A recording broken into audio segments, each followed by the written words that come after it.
Hello, one and all, and you are now listening to the next incredible, intriguing installment of This Is What We're Talking About.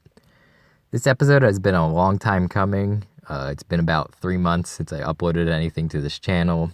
I graduated high school, I moved, and I got a new job while within that time span. But I hope you'll find it was well worth the delays. Sometimes life hits too hard, and for this week's topic, I wanted to make sure that I had a clear mind because I want to be very prudent about what I choose to say. You might be asking yourself at this moment, what are you referring to when you say this week's topic?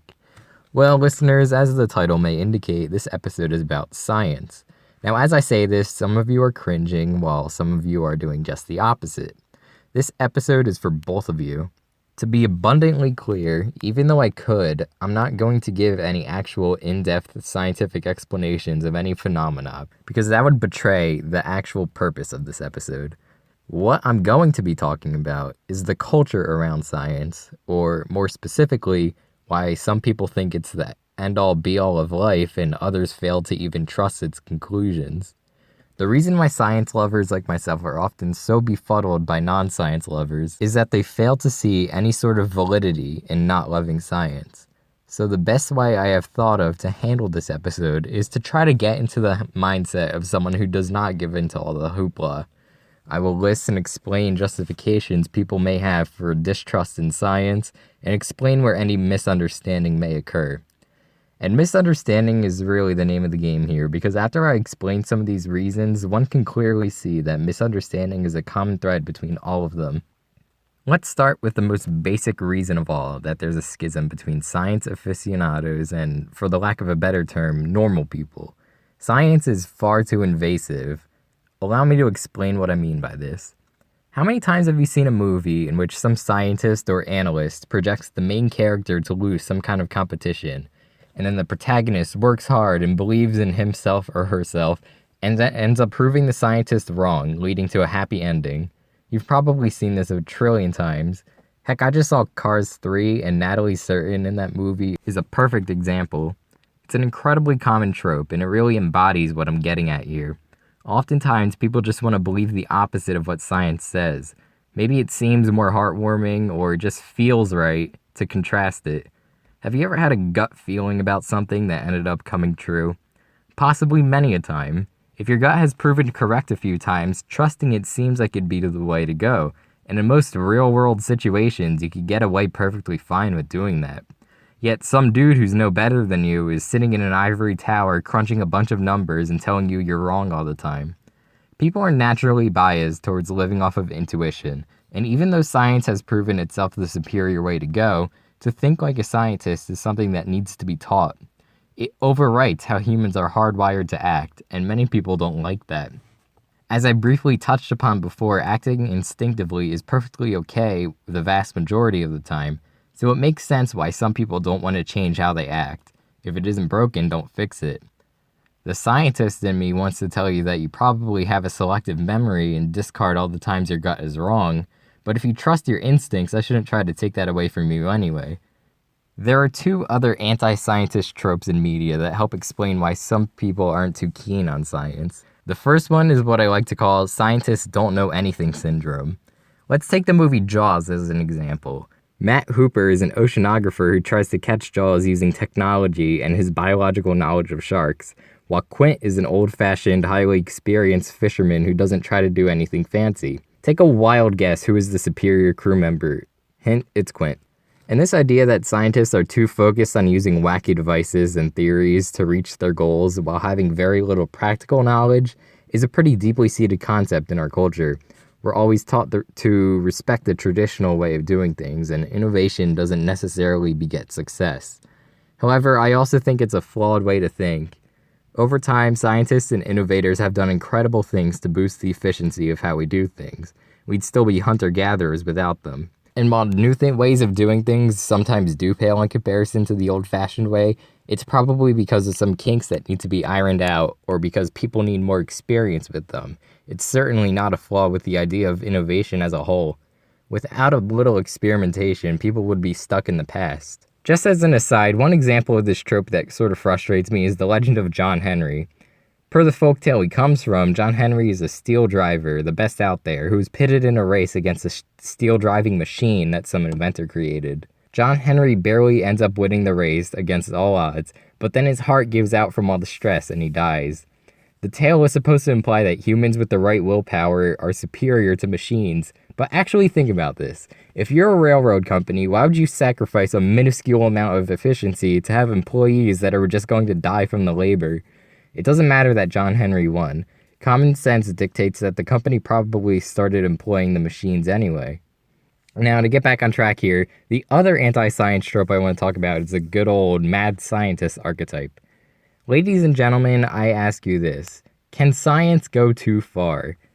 I realize that this is a very loaded question, but the creators of the Jurassic Park series, of Gattaca, of 2001: A Space Odyssey, and of many, many other movies seem to think that the answer is yes. Some progress-oriented people might think that the answer is no, but I suspect that this is not the majority opinion. Before you ask, I know that some of the movies I named don't actually have a mad scientist in it, but they all contain some kind of technology or body of technology that might have been created by one, and that's really what I'm talking about here. Progress is a very heavy pill to swallow, and what one person might find impressive and beautiful, another may find terrifying and foreboding. It's not just movies that provoke this sentiment either. Real-life scientists have actually done things like breeding ligers, cloning Dolly the sheep, and creating goats that produce spider silk. And the reaction to all of these things, as one might imagine, is pretty mixed. Some people commend the expertise it takes to do these things, while others become terrified at what else the future could possibly hold. Personally, I love to see progress, but I always try to understand the concerns of people who are less enthused about what science does. Sometimes the things people are scared of are slippery slopes and would be extremely difficult to actually bring to fruition, but science marches along every single day. Pretty soon what now seems far-fetched may actually be on the horizon. This goes back to the same if it isn't broken, don't fix it mentality I mentioned earlier. People don't understand why we're cloning sheep and reviving extinct animals and flying into space, and it's impossible to find a solid reason that satisfies everybody. I'll start off my next item with a quick question.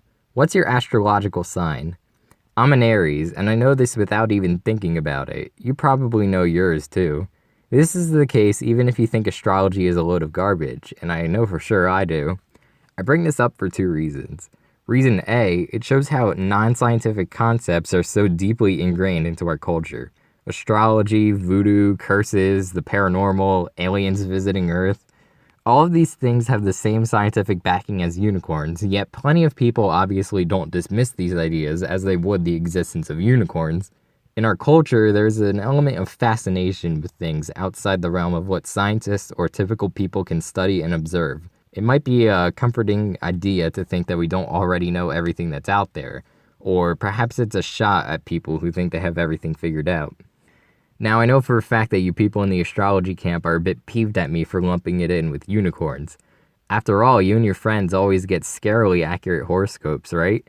Well, this leads me into reason B, confirmation bias. This one is actually a huge reason why people don't like science. Humans are naturally more inclined to believe things they view as confirmed than they are to reject ideas that are disproven, which is actually the exact opposite of how things work in practice. As someone born under Aries, I'm supposed to be slightly hot-headed, but I have the longest fuse out there. In other words, I am a counterexample, and my existence should dismantle the entire astrological belief system. If astrology was treated like a science, we would safely discard at least the given notion of who an Aries is, but that doesn't happen. Instead, people point to their friend who does fit the exact description of an Aries, thus confirming astrology in their mind, and find some way to discredit this counterexample. Perhaps I am just a fluke, or I was born on the wrong day or something. This is what I call mental gymnastics, and it can actually be kind of dangerous. Case in point, homeopathic medicine. This type of medicine is demonstrably incapable of doing anything good, and yet people continue to swear by it. Why? Well, let's say Alice's friend, Bob, tried a homeopathic remedy and it actually worked for him, thus confirming homeopathy to be true in her mind. Then Alice tries the same remedy, the placebo effect kicks in, and Alice thus thinks the remedy worked for her, too.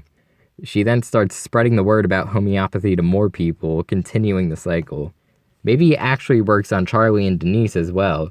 Then Evan tries it and he only gets sicker.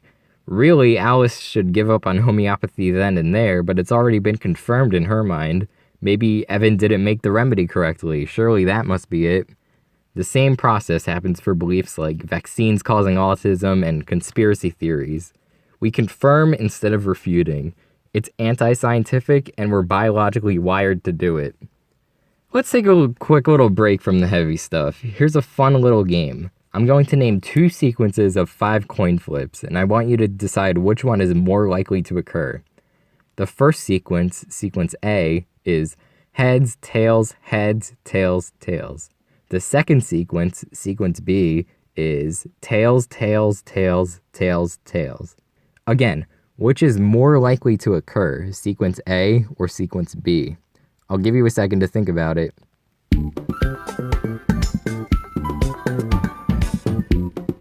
If you answered sequence A, then congratulations. You are completely wrong. Both sequences are actually equally likely. They both have a 1 in 32 chance of occurring. If you knew the right answer, then good job, but most of you probably didn't. This leads into my next item. The vast majority of people have no idea how statistics and probability actually work. First of all, when people don't calculate it exactly, they tend to severely overestimate or underestimate probabilities. But more importantly, if someone does calculate it for them, they are complete garbage at interpreting it. Let's flash back to the 2017 Super Bowl between the Patriots and the Falcons. The Patriots were down 9-28 in the first half, and 19 is quite a huge amount to be trailing by. However, in the second half, the Patriots managed to score 25 more points while preventing the Falcons from scoring any more at all. It was an incredible victory that cemented Tom Brady's status as the greatest quarterback of all time, which few people argue with. Why do I bring this up? Well, during halftime, analysts were predicting chances lower than 1% for the Patriots to come back and win. I certainly remember a ton of people laughing at how wrong they ended up being. Except, were they even really wrong at all? Remember, hindsight is 20/20. Those numbers were given at halftime. With the numbers and all the knowledge that they had available at the time, the Patriots' odds of winning actually were very low, and no reasonable person would say otherwise. Their low odds of winning is what made the comeback so incredible. The analysts weren't wrong, the outcome that did happen was just extremely unlikely. I know it may be tough to think about probability for events that only happen once, so think of it like this. If we took a supercomputer and perfectly simulated that game from halftime onwards, the Patriots would end up winning only once in over 100 simulations. A similar thing happened during the 2016 election. Statisticians were giving probabilities lower than 10% for Donald Trump winning, and when he did win, people made fun of those predictions as well. But an 8% chance is still a chance, and one must admit, regardless of political views, that the outcome was pretty surprising. When a weatherman says there's a 70% chance of rain and then it doesn't rain, people will often say that the weatherman was wrong, but that's ridiculous. A 70% chance of rain is a 30% chance of there not being rain, and 30% is a huge chance. In a year, that's like 110 days when a 30% chance event will occur. People assume that if he gives odds over 50%, then he's saying it will happen, which is completely asinine. If that were the case, he would give a 100% prediction. Now, to tie this nicely into the main idea, when something has a low chance of occurring, and it does, people assume that the people who stated the odds were wrong, and you could probably imagine now how people distrust science because of this. People think in definites too often, and science isn't done in a definite way. When a study reaches a conclusion, they use something called a statistical significance test to determine how likely it is that the results were just due to random chance. The probabilities to shoot for range from 5% to 0.0001%, and even smaller numbers beyond that. But science is not mathematics. There's always a chance that there's some incorrect conclusion out there being reported as fact. And since science is so ever-changing, when a study is debunked, people see this and choose to distrust science as a whole. The fact that it does change so often to reflect new evidence is actually why it's so logical, but people don't have the scope to see this and instead only focus on the fact that it was wrong at one point, even though the chance that the conclusions were invalid was already expressed in the paper. This actually brings me to my next point. Normal people don't understand why science is so great because they don't understand how it actually works. The scientific method is an extraordinarily powerful tool, and while you may have dismissed it as some stuff to regurgitate onto a test in the 4th grade and discard, it's quite literally the best way to draw conclusions about the world around us. It is so powerful, in fact, that it hasn't changed much since its origins, and I feel that normal people don't really respect its power. Understandable, but disappointing nonetheless. Additionally, people fail to realize that science is not one singular entity. There are many different types of science and many different people going into each field. There are bound to be a few bad apples who get greedy for publication and write an invalid conclusion in a paper, which is why peer reviewing is a thing. Peer review ensures that the results of a study are reproducible and thus valid, and it ensures that minimal invalid information makes it into scientific literature. This is yet another thing that normal people don't respect the power of. It is because there's such a strict process for anything to become true science that people trust it so much. So why does it sometimes seem like scientists are always spouting false information? The media is really to blame here. Journalists, at least usually, are not scientists, and they don't have any reason to respect the scientific process. Thus, they will often write articles about the results of studies that haven't yet been peer-reviewed. They have no qualms about severely exaggerating what a paper really says, and they can't identify a study that uses questionable or even deplorable methodology. There was a post that went viral on Twitter a while ago of 2 articles from the New York Times, one saying that a study suggests that coffee prevents cancer, and the other from a few years later saying that there's a study purporting that coffee causes cancer. I honestly haven't read either of the papers in question, but I can guarantee you that one or both of them hadn't been peer-reviewed, and one probably even included the phrase, "more research still needs to be done." But the media doesn't care, as long as the readers come flooding in. I can't blame the media for wanting to make money, but it is unfortunate that the public often gets so grossly misinformed. I think I've at least touched upon everything I wanted to say today, but there's one last reason I think not everyone digs science. It's no fun. Now, I'm not saying that science can't be universally interesting or that doing science is a pain. I'm saying that when it's shoved into other things, it sucks all the fun out. I love Vsauce as much as the next guy, but there's this video on Vsauce 3 where they calculate what Sonic the Hedgehog's running speed entails, down to how many calories he'd need to eat to run as fast as he does. That's all fine and dandy, but it's a blue anthropomorphic hedgehog from a video game. Obviously, there are going to be some liberties taken here. If you happen to like biology, physics, and Sonic, then perhaps that video appeals to you. But just think about what this video is from an outsider's perspective. A bunch of nerds overanalyzing a video game for no reason. Video games and science share a lot of the same audience, so channels like the Game Theorists can make the types of videos they make and still be relatively successful. But to people outside their audience, trying to bring real-world science into a fictional universe is completely asinine. It's not just video games that scientists ruin either. Scroll down Neil deGrasse Tyson's Twitter feed and count how many of his tweets are fun-ruining observations like, "Happy New Year, but January 1st is just an arbitrary point in the Earth's revolution around the sun." About 90% of his tweets are like this, and I know his audience loves them, but just think about how they sound to non-scientists. You can almost hear someone in the background saying, "I bet you're real fun at parties." There's this Business Insider video about the supposedly mathematically correct way to slice a bagel, and this mathematician cuts the bagel like a Mobius strip. The bagel turns out to be a total mess, and you can't even stick it into a traditional toaster, so it probably tastes like garbage too. In other words, there's absolutely nothing correct about this method. If she wanted to teach a lesson about Mobius strips, she could have just done that and it would have been pretty cool. But instead, she had to hook a more common denominator by introducing bagels into the equation, and she got lambasted for this video. As someone who's pretty passionate about math, this video really frustrates me because it provides yet another reason for there to be a divide between math people and non-math people. I think I speak for all mathematicians when I say not to believe her. We all cut our bagels in half normally, like common sense havers. Honestly, videos like this are probably why people think scientists are impractical. I think we are very poorly represented by media, and that really is a shame. Science is not supposed to be about telling people they cut bagels wrong, or that they cut cakes wrong. It's supposed to be about solving the mysteries of the world around us, learning through trial and error, and having a bit of fun in the process. I think I speak for all science lovers when I say that it's so disappointing to know that a ton of people will never get the same sense of wonder and curiosity that we do from science. And it's such a shame because I feel that if we all did, we'd have so many minds thinking of ways to make the world a better place for everyone. This has been episode 2 of This Is What We're Talking About.